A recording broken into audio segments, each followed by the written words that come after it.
আমার এই মা, আমার এই বাবা কবরের ভিতরে কি অবস্থা আছে? বলেন ওই সময় যদি আল্লাহ না করি, কবরটা যদি কারোর জন্য জাহান্নামের গর্তে পরিণত হয়ে যায়, তাহলে এর অবস্থাটা কি হবে? উপরের দিকে মাটি, নিচের দিকে মাটি, ডাইনে মাটি, বামে মাটি, কোনো আত্মীয় স্বজন নাই, চিৎকার করা হচ্ছে, কেউ কোনো জবাব শুনতেছে না, কেউ কোনো জবাব দিতেছে না, কেউ সাহায্যের জন্য এগিয়ে আসতেছে না। তাহলে কবরটা যদি জাহান্নামের গর্ত হয়ে যায়, তাহলে ওই অবস্থা, তখনকার অবস্থাটা কি? একটু চিন্তা করা দরকার। রাসূল করিম সাল্লাল্লাহু আলাইহি ওয়াসাল্লামের সর্বপ্রথম স্ত্রী হযরত খাদিজাতুল কুবরা রাদিয়াল্লাহু তাআলা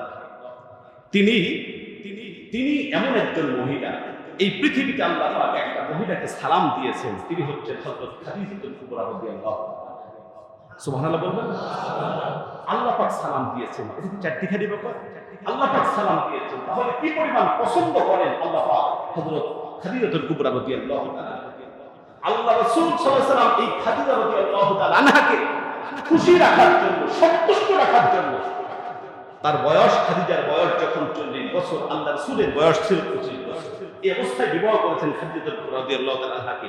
কিন্তু খাদিজাতুল কুবরা রাদিয়াল্লাহু তাআলা আনহা তিনি যতদিন পর্যন্ত জীবিত ছিলেন, আল্লাহ রাসূলের বয়স যখন 51, মতান্তরে 52তম বছর, এই এত বছর পর্যন্ত খাদিজা রাদিয়াল্লাহু তাআলা আনহা জীবিত ছিলেন, আল্লাহ রাসূলের বয়স যখন 52 বছর, ওই সময় খাদিজা রাদিয়াল্লাহু তাআলা আনহা ইন্তেকাল করেছেন। এই সময়ের ভিতরে আল্লাহ রাসূল খাদিজাকে এত পছন্দ করতেন, অন্য কোনো বিবাহ করেন নাই, কারণ খাদিজা কষ্ট পেতে পারে। আল্লাহ রাসূল খাদিজা রাদিয়াল্লাহু তাআলা আনহাকে কষ্ট দিতে চান নাই, আর কাউকে বিবাহ। এই খাদিজাতুল কুবরা রাদিয়াল্লাহু তাআলা আনহা তিনি একদিন কাঁদতেছেন, এমন ভাবে কাঁদতেছেন, অঝরে কাঁদতেছেন, কাঁদতে কাঁদতে কেমন করে বেহুশ হয়ে যাচ্ছেন। এমন অবস্থায় আল্লাহ রাসূল ঘরে ঢুকেছেন, অবস্থা দেখে বলতেছেন, খাদিজা তোমার কি হয়েছে? শরীরটা খারাপ? না ইয়া রাসূলুল্লাহ, আমার শরীরটা খারাপ না। কি হয়েছে? কোন আত্মীয় স্বজন মারা গেছে? না ইয়া রাসূলুল্লাহ, এমন কেউ মারা যায় না। তাহলে কি জন্য কাঁদতেছো? খাদিজাতুল কুবরা রাদিয়াল্লাহু তাআলা আনহা তিনি বলতেছেন, ইয়া রাসূলুল্লাহ, আমি আর হয়তো বেশি দিন বাঁচবো না, আমার মন বলতেছে দুনিয়াতে আর বেশি দিন থাকবো না, কিন্তু ওই যে কবরের ভিতরে আমাকে রেখে আসা হবে, ওই কবরের ভয়, ওই কবরে একা একা আমি কিভাবে থাকবো? কবরে যে শাস্তির কথা আপনি বলেছেন, ওই শাস্তির সম্মুখীন যদি আমি খাদিজা হয়ে যাই, আমার অবস্থাটা কি হবে? ইয়া রাসূলুল্লাহ, এই জন্য কবরের ভয়ে ভয়ে আমি কাঁদতেছি, কবরের ভয়ে কাঁদতেছি।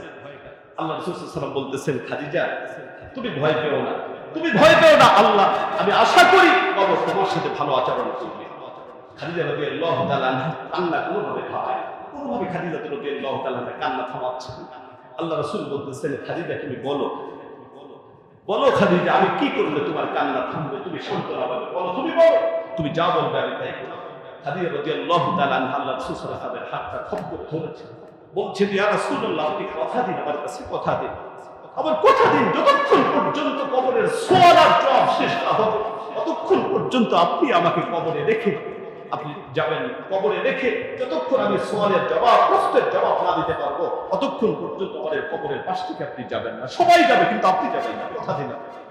আল্লাহ রাসূল বলতেছেন, আমি কথা দিলাম খাদিজা, আমি কথা দিলাম, যতক্ষণ পর্যন্ত তুমি প্রশ্নের জবাব না দিতে পারবে, ততক্ষণ পর্যন্ত আমি ওখান থেকে কবরের পাশ থেকে যাব না।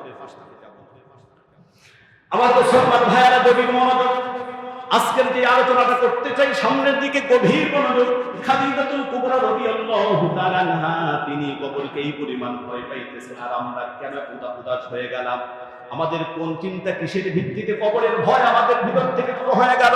কোন চিন্তা, কিসের ভিত্তিতে কবরের যে শাস্তি হবে না আমার, এটা আমি কিভাবে আমি আশ্বস্ত হলাম? কি জন্য আমি কবরের কথা বলে গেলাম? বন্ধুরে আমার, খাদিজাতুল কুবরা রাদিয়াল্লাহু তাআলা আনহা তিনি আল্লাহর নবীকে বলছেন, ইয়া রাসূলুল্লাহ, যতক্ষণ পর্যন্ত আমার সওয়াল এবং জবাব শেষ না হবে, ইয়া রাসূলুল্লাহ, আমি যদি ফেরেশতাদের কোনো প্রশ্নের জবাবে আটকে যায়, প্রশ্নের জবাব যদি আমি না দিতে পারি, তাহলে ইয়া রাসূলুল্লাহ, দয়া করে উপর থেকে আপনি প্রশ্নের জবাবগুলি দিয়ে দিবেন। বন্ধুগণ আমার, আল্লাহর নবী বলতেছেন, খাদিজা আমি কথা দিলাম যতক্ষণ পর্যন্ত তোমার সওয়াল এবং জবাব শেষ না হবে আমি কবরের পাশ থেকে যাব না। কয়েকদিন পরে হযরত খাদিজাতুল কুবরা রাদিয়াল্লাহু তাআলা আনহা তিনি দুনিয়া থেকে চলে গিয়েছেন, তিনি ইন্তেকাল করেছেন। আল্লাহর রাসূল সাল্লাল্লাহু আলাইহি ওয়াসাল্লাম তিনি কবরের পাশে গিয়েছেন। বন্ধুরে আমার, কবর যখন দেওয়া সম্পন্ন হয়ে গেছে, সমস্ত সাহাবায়ে কেরাম এক এক করে চলে যাচ্ছেন, কিন্তু আল্লাহর নবী সাল্লাল্লাহু আলাইহি ওয়াসাল্লাম তিনি কবরের পাশ থেকে যাচ্ছেন না। বন্ধুরে আমার, হযরত আবু বকর সিদ্দিক দাঁড়িয়ে আছেন, হযরত ওমর ফারুক, হযরত ওসমান গনি, আলী সবাই দাঁড়িয়ে আছেন। আল্লাহর রাসূল যদি কবরের পাশ থেকে না যায় তাহলে আমরা কি করে যাই?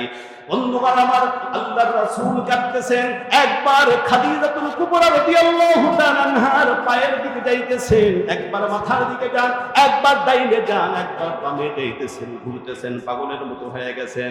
বন্ধুরে আমার, হযরত আবু বকর সিদ্দিক রাদিয়াল্লাহু তাআলা আনহু তিনি জিজ্ঞেস করেছেন, ইয়া রাসূলুল্লাহ, ইয়া হাবিবাল্লাহ, আপনি এমন করছেন কেন? আপনি এমন করছেন কেন?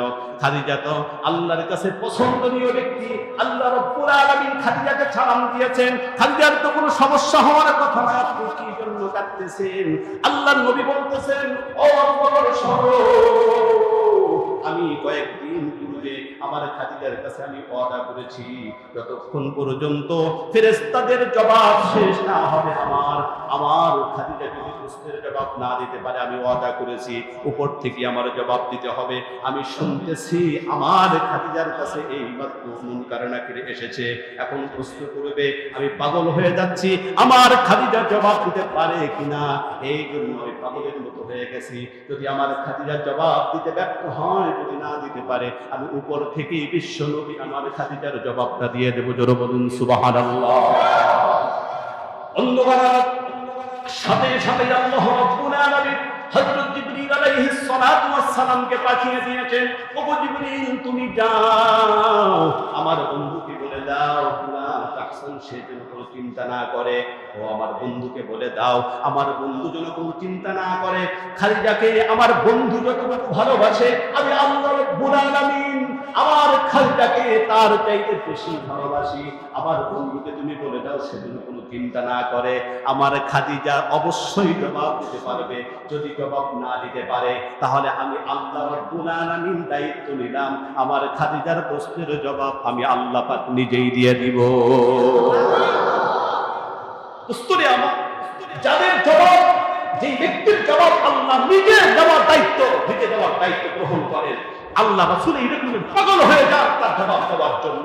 তিনি যদি কবরকে এই পরিমাণ ভয় পায়, তাহলে আপনি আর আমি কিভাবে আশ্বস্ত হলাম এই কবরের সম্মুখীন আমাকে হতে হবে না, কবরের প্রশ্নের জবাব আমি দিতে পারবো, শাস্তির সম্মুখীন হতে হবে না। আমাকে কোন জিনিসের নিরাপদ দিল, কোন জিনিসের কারণে আমি কবরের কথা ভুলে গিয়ে নামাজ ঠিক মতো পড়ি না, রোজা ঠিক মতো রাখি না, আমি হজ ফরজ হয়েছে হজ করি না, যাকাত ফরজ হয়েছে যাকাত দেই না, মিথ্যা কথা বলি, সুদ খাই, ঘুষ খাই, কিসের ভিত্তিতে আমার কবরের সামনে নাই? কবরের জবাব দেওয়া হবে না, কবরের শাস্তি দেওয়া হবে না। কোন বিষয়ে বলে একটু চিন্তা করা দরকার। আমার মুসলমান ভাইয়েরা, আজকে যে আলোচনা আমি করতে চাই, গভীর মনোযোগ, ভালোভাবে একটু চিন্তা করা হবে। এই কবরের সম্মুখীন আমরা হব না, কবরে যাব না, এমনকি আমরা কেউ আছি না?